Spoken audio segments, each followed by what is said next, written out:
Greetings, Marsh here, and welcome to episode 124 of my modded Factorio playthrough. In this episode, we are going to use Hellmod and plan for white circuits. Enjoy! So to make white circuits, we have to do silicon processing. We can make wafers from monosilicon and also silicon powder. And then we get our advanced electronics. So the first step, you need a phenolic board, which is wood and resin, and that is stuff we can already make, but we'll get back to that in a bit. But you add wood and resin to get two boards, and then you need to make the circuit board with copper tin and ferric chloride solution, which we can make. Then finally, turn it into the electronic circuit board with solder, basic electronics, and transistors. And the transistors are where the silicon goes in, the silver goes in, and the plastic goes in. So that's all stuff we can make. So we need resin for this. We also need ferric chloride. You see, it's just hydrogen chloride gas, which we can easily make. But the resin is the tricky part, because you see that it actually requires 10 wood to make one resin. So that's a super inefficient way of making resin, and we're only making 15 wood per second right now. Now, we certainly could make more if we wanted to. But do we really want to drop 11 wood into making just 2 circuit boards? Like, that's a lot. But there's actually more efficient ways of doing this. We can research resins, which gives us alternate methods of making it. And then we can do resin 1, which we can make resin from liquid resin. And then this will give us a chemical path to making resin with urea and formaldehyde. And those are things we can make right now. So we'll hit that. Also, if we had the research, we can do the natural way of making it as well. Basically, you just grow trees, and then the trees produce the bioresin, which you can add to ethanol gas to make liquid resin. And I'm not sure about this one, where you add resin and ethanol gas to make less liquid resin than went in. So I don't know, maybe that's a way of, I don't know, it's strange. It's a way of making liquid resin disappear. I'm not sure how that's better than just doing it this way. But this does require ethanol gas, which is a tricky thing to make. So if we search for ethanol gas, really, the only way is biomass refining 3, which would create acetone and butane. Now, we could do that with the small amount of nutrient pulp we have, but only 30% of it would go into ethanol, so that's a pretty inefficient method. Or we can do it with a fermentation base, which we could grow corn or fruits if we wanted to. But that seems like a long chain to go that direction, because to make liquid resin chemically, we need urea, which we can synthesize from ammonia and carbon dioxide, and ammonia is the red catalyst chemical we can make. So that's not very difficult. And formaldehyde is a green catalyst conversion that starts as methanol gas. And methanol is something we have a ton of. It is what we're constantly burning off to make propane through all of our algae processing. And we've got basically an overload on this stuff that we're burning our propane, and that's fine, but that's not really what you want to do with it. You like want to make plastics and stuff. Uh-oh, I just noticed, well, I guess I was thinking that was an empty pump that was supposed to go somewhere, but it actually doesn't look like it's supposed to go anywhere. It's just sitting there. That's interesting. Well, you know what we can do about that. I don't want any of those things polluting my game. So we could do this either way, but setting up a bunch of new tree growing areas and whatever sounds like a lot more work than just using the gas we have on hand, because using it to make resin is better than burning it. So I would rather try to find a better use for what we already have. We need to plan for how many circuits to make, because this setup's going to be a lot larger, and it's going to be really annoying if we size it wrong. Now, it doesn't have to be sized perfectly. Like, it's fine if it's a little off, if we can't fill it up, or it's a little slow. But we don't want it to be like 4 times bigger than we ever have hope of filling. So we want to try to balance it out. And circuits go into making these science packs. So we kind of need to decide how many science packs are we going to make to figure out how many circuits we're going to want. As far as planning which science packs we want to use, if you look, military science only goes into certain things, essentially military things. So it would be kind of a waste to be planning on military science when it's only going to be used some of the time. So let's not include the military science and instead just do the blue science. So we're going to plan on red, green, and blue. And I don't know if all research is like that, but it seems like most research uses the same amount of each one. So we want to have a balanced amount of each of the science packs. So we can go in here. We haven't researched them yet, but we can get them in there. We want to make red, green, and blue.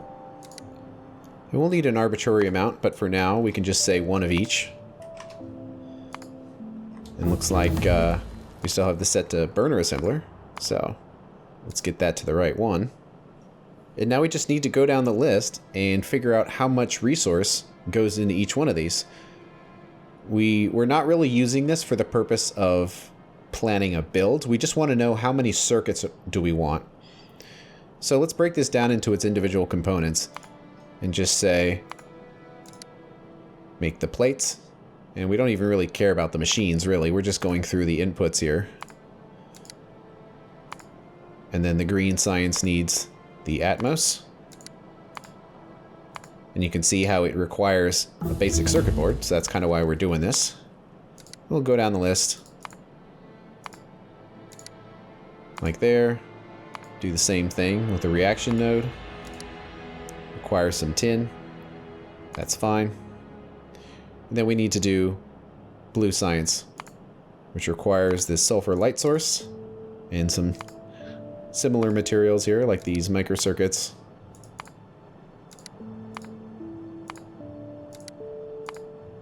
The reaction node, glass, sulfur dioxide. The laser array. See, this is significantly more complicated than the other two.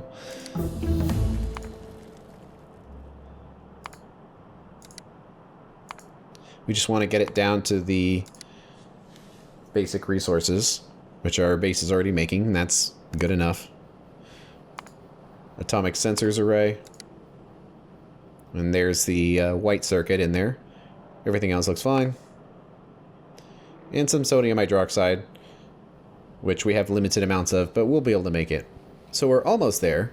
We've got our list, but you see how we have tinned copper wire and tin plates. So we really want to find out how many tin plates. Now, yes, we do have them in coils, but this is just for planning the size. It's not for actually making the build, so we don't really care how it's set up. So let's just say we'll just make that from plates, and we'll make these wires from plates, just so when we come back to the list, we actually have a number. Let's get rid of that flashing real quick. Okay, so there we go. For 1 per second, these are the numbers we're looking at. And you can see how we need a few circuits, but not that many. That clearly, the thing we're getting nuked on here is copper. And to an extent, aluminum, but it's really copper is the big thing. And actually, we can take this a step further by producing these circuits here too, just to find out the total number of plates. Because we want to size this based on our factory's total output.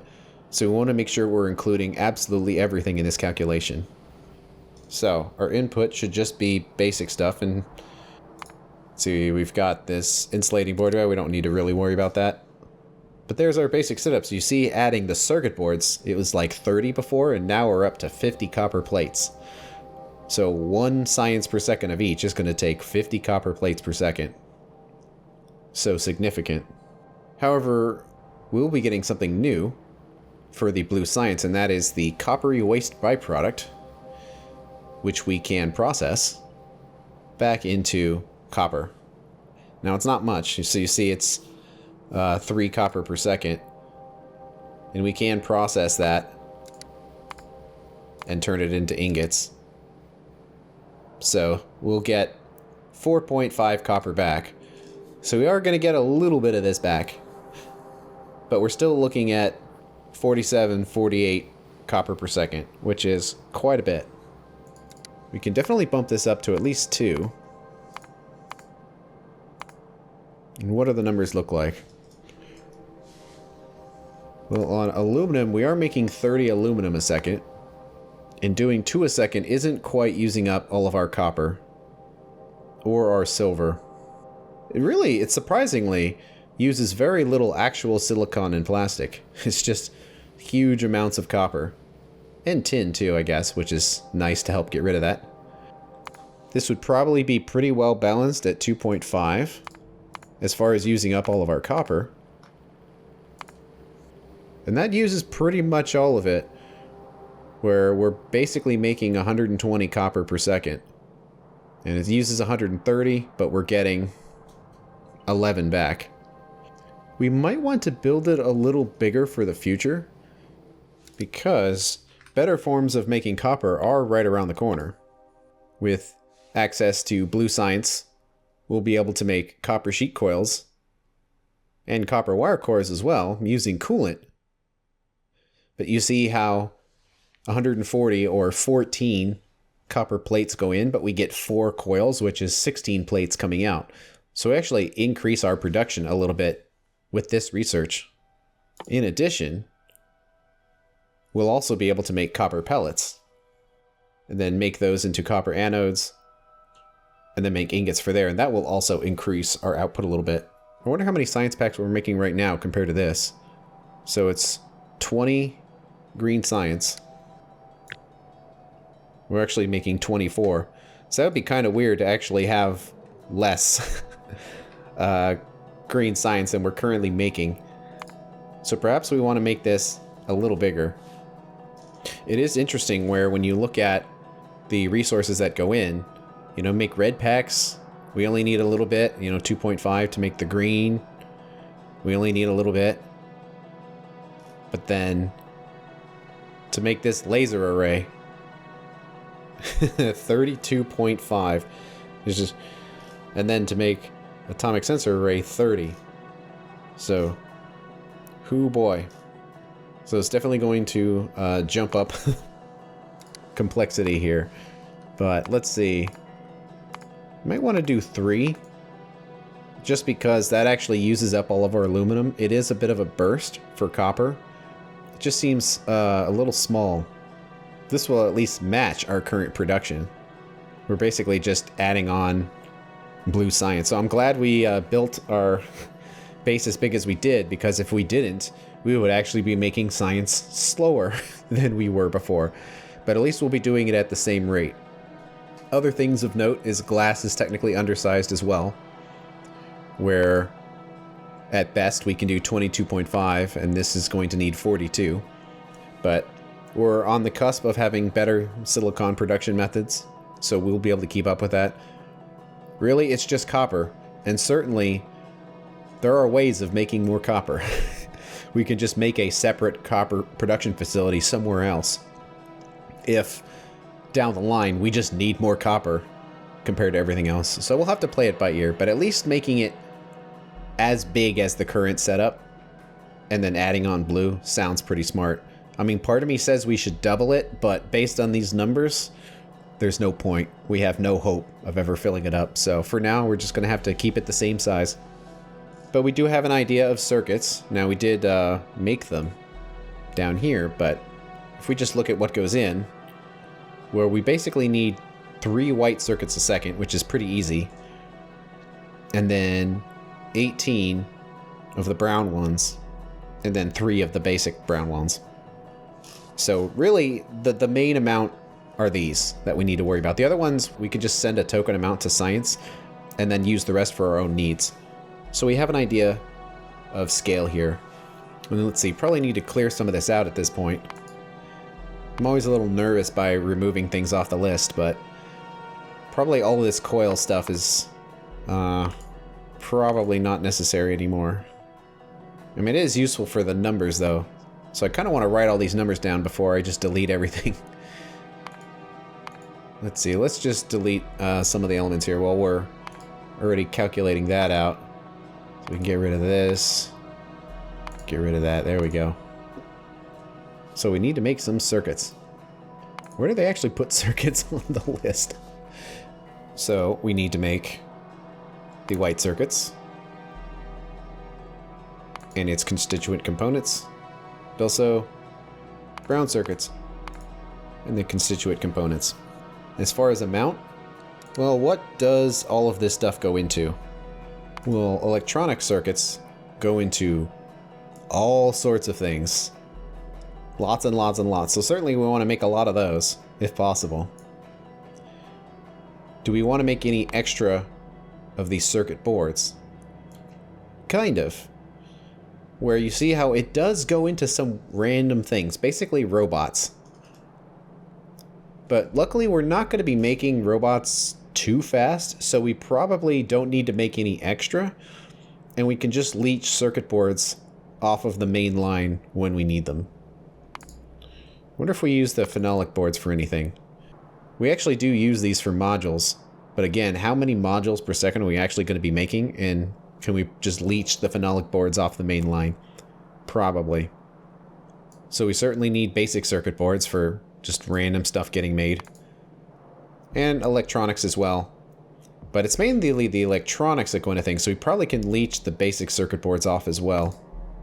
And the insulating boards only go into circuits, so we don't have to worry about that. So we have an idea of scale.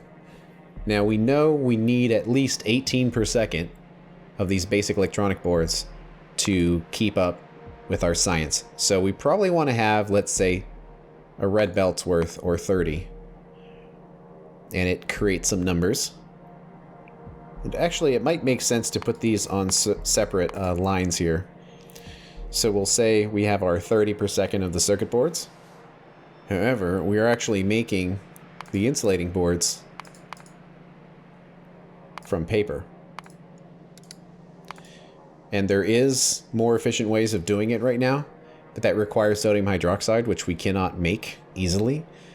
So I'm going to avoid using this method, and we'll just do the standard paper method for now, which comes from cellulose. We're already making quite a bit of this stuff. The question is, though, is it enough to power this whole thing? Probably not, because paper actually uses a ton of space. So right now we've got 64, and to do this we're actually going to need to have 160. So we definitely need to build a bigger setup somewhere else for this. However, what's interesting about this is now we have an additional option for where to get the fiber from. So right now we're making the fiber from wood, which we're growing, which we can do. And if we built it to this scale, we would need the entire tree farm's worth of output. And again, we can upgrade the tree farm if we have to. I just don't want to if we can avoid it. It has been there for a long time, so it's certainly due for an expansion. But that would require 15 wood a second. And that's something we can do. We may want to plan on that. But we can also get cellulose fiber from green algae. And then that green algae comes from mineralized water. And that is only going to take 12 algae farms. And we've got way more than that right here. We've got 36. So that's a much denser way of doing things. It's not an infinite way, because growing trees is infinite. But again, kind of like we were planning with resin here, is that we're basically wasting mineralized water. We're clarifying it, and we're processing it into propene and just burning the propene off, as you can see. That's not a very good application. It makes it disappear, and we're getting value out of it, but it's not the ideal value. The ideal value is to actually use this on stuff like plastic or stuff like that, but we could certainly dedicate part of this setup towards making our circuit boards here. And we could leech off of it, but I'm wondering maybe we should just do a separate setup because 12 algae farms is nothing. Because I'm not terribly sure this is going to be enough for the entire factory. So we'll have to set up some logic there. But that's not too difficult to do. Might want to separate this a little bit to make it easier to read. Because you see how paper gets reduced into an insulating board, so there's no point in sending paper along a circuit network. We just want to send the insulation boards themselves. And 30 per second is kind of on the upper limit of what I'd want to do, but sending a train for insulating boards sounds crazy to me, so we probably do want to use drones for that, but we'll just leave it at the boards here, where we just say we need our input of boards. Then we can come here and then slot it in there using those algae farms. And if we need more carbon dioxide, we can expand that. And let's also hit this acid, which is significant in the number of factories. You see all these numbers are quite large for this. So this is a significant build here. And the brown algae comes from saline water. And let's see, we can make this algae farm 3. So that's a build we're going to have to do somewhere to supply insulating boards. And we'll try this first. And if this ends up not being big enough, we can attach or upgrade our tree farm as well. Because remember, these trees are also going to go into other things that our factory uses. So we don't necessarily just want to monopolize this output. Like it goes into making phenolic boards. So we really don't want to just destroy our factory's output. So, and this is a fairly old section of the factory. So I certainly am okay with us basically picking up this bottom section right here and then rebuilding it somewhere over here since we have lots of space. And then we can send a drone to wherever it needs to go. So that takes care of the insulating boards. We'll also need solder, which now comes on coils. And it looks like that can be made in either an assembly machine or electronics assembler. So we might as well use the electronics one, since they're smaller and faster. And we need copper coil, which comes from 22.5 copper wire coils, which is significant. We're only putting out 30 right now. I think I did that just to scale it down, but we totally can do 60 if we needed to. And we need to make these electronics components. Because electronics components are expanding, in other words, you put 2 resources in but get 5 out, it's not something you really want to bus if you could at all avoid it. Even though we're making 150 per second, like, do we really want to put 150 per second on a bus just to take it off again? Like, no, we want to find a way to either do direct insertion or keep them very close to where they're being used. So we'll just put that in there, and also tinned copper wire there. So there we go. That's an idea of what we're going to need. A little bit of solder, significant amount of copper wire, significant amount of carbon. We may not have enough carbon output for all of this. And some tinned wire. And then really not that much mineralized water, carbon dioxide, or saline water can go into making, after all of these machines, 30 insulating boards a second. So that seems pretty good for this. So let's keep it on here because this is all going to be on the same bus, so we want all these numbers to add up. So we'll come in here again and say we want to make our white circuit boards. And how many? 30 a second sounds like a lot. We only need a few for science, so let's just say 15. And let's just see what the numbers look like. Because we just don't need as many of them as the brown boards. So we definitely need solder coils. And those electronics components again. And then the transistors.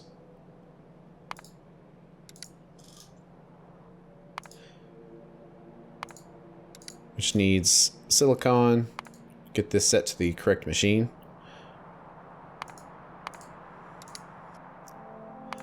And silver wire, and there's a significant amount of plastic bars. I don't know if we'll be able to output this or not.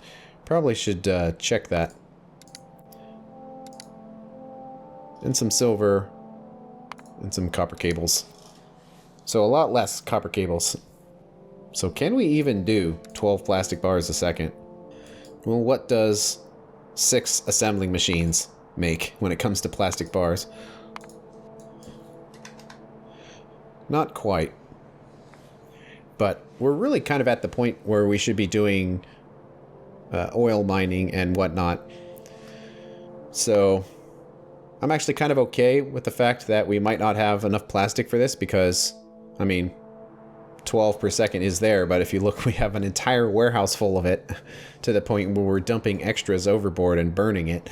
So we've got a lot left over, and we're going to be putting a huge strain on this part of the factory, which isn't normally running that much. So we might find ourselves completely out of mineralized water, and this whole setup is going to be short on some things. But we've already got the methods to make up for that, so we'll just have to see how it works and play it by ear. So that's all of the main stuff, but we can convert all of these numbers to coils. We can also hit that ferric chloride solution. Well, that's going to be a few steps. Let's do that over here. Because ferric chloride is just one resource, we might want to consider putting this on a pipe. A drone, that's kind of a little too much for a drone and nowhere near enough for a train. But do we really want to send, you know, a bunch of resources down? Maybe. We'll have to see. Because it might be a lot easier to send 3.8 iron per second on a drone and then process this locally. Because what goes into it is hydrogen chloride gas, which we just make by electrolyzing saline water. So basically, we would have to have a pipe for the hydrogen and a drone for the sodium hydroxide, but then we wouldn't have to worry about, you know, a drone every few seconds for ferric chloride. So we'll have to see how that works, but overall, this is a fairly small amount of resources. So really, the only thing we're left with here is the process to make this resin. Because if we made this resin with wood, we would need 75 wood, in addition to this 7.5 wood. So we definitely need to make that resin chemically. So we select liquid resin,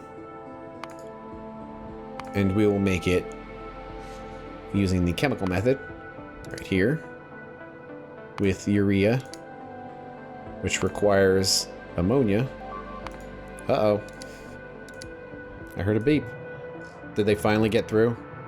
Looks like it. It's kind of nuts that that wasn't enough. Well, there's a solution for that. Even more turrets.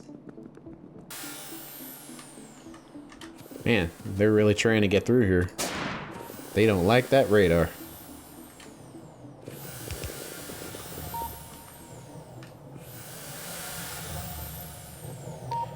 Okay, well, let's expand this. And then we'll...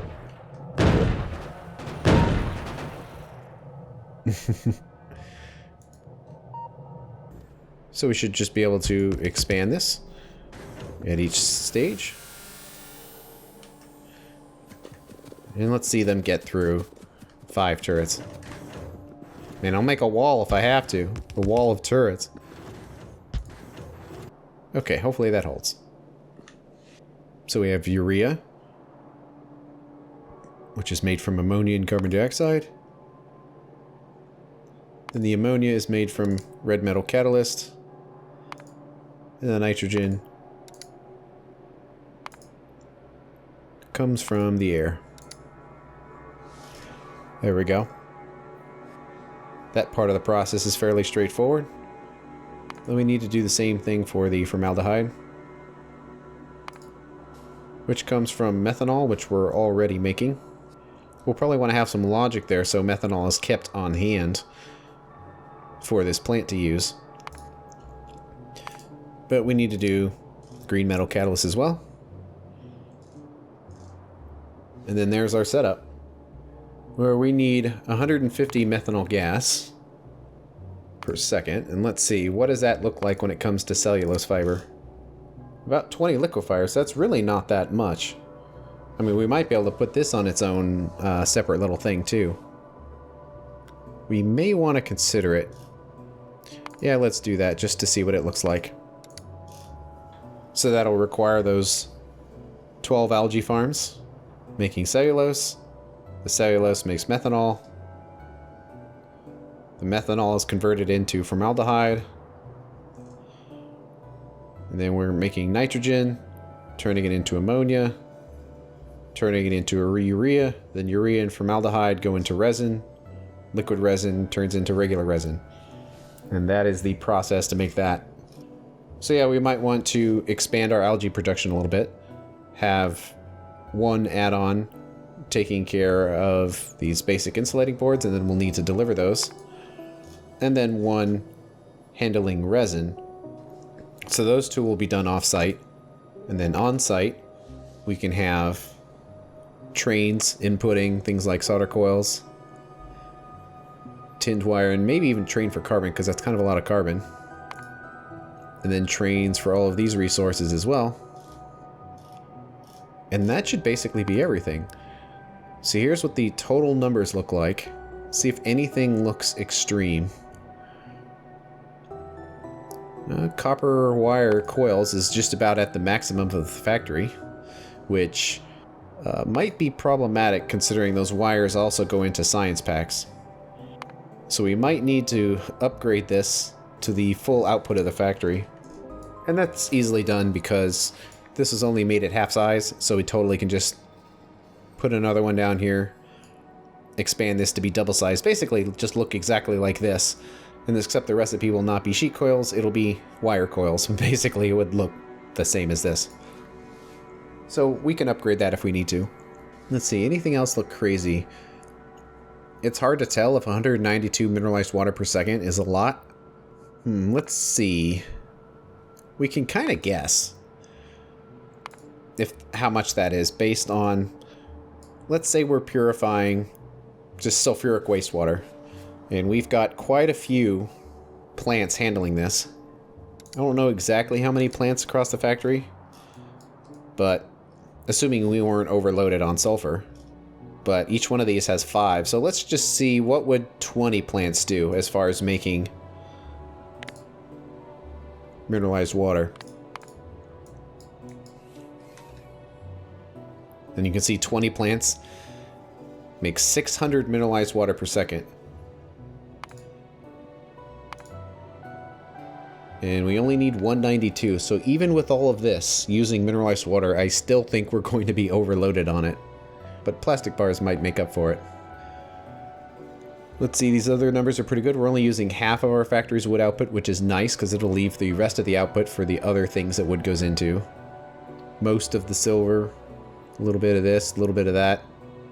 I think this is pretty reasonable. Okay, we have a game plan. So before we build the circuit bus, we will want to make sure we have access to all of the resources that go into it. So we certainly need to be building this resin setup. And we'll also need to do the upgraded insulating board setup. And then ferric will be done on site. Everything else here will be on site. And pretty much everything else we need is on the drone network, on the train network, with the exception of maybe carbon, which we're going to have to deliver. That carbon might be a problem. Let's see, how much carbon are we making? We've got 10 of them on the task. 33.8. So actually not quite enough. So we might want to see about that as well. Is that actually going to be a problem? This is only when all of this is running at full power. And we only need about half of the output of the brown circuits and like a fraction of the output of white circuits for actually making science packs.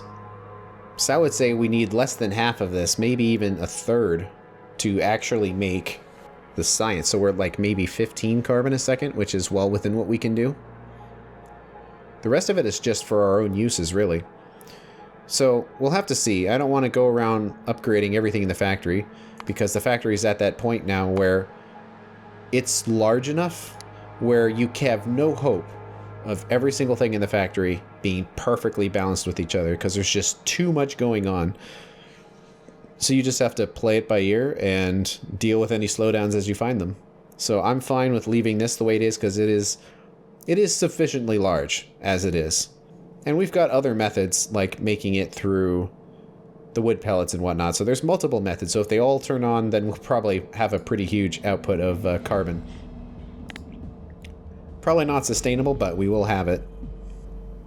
And that's the end of this episode. On the next one, we're going to work on making paper from algae, which we need for our circuit boards. Thanks for watching. I'll see you later.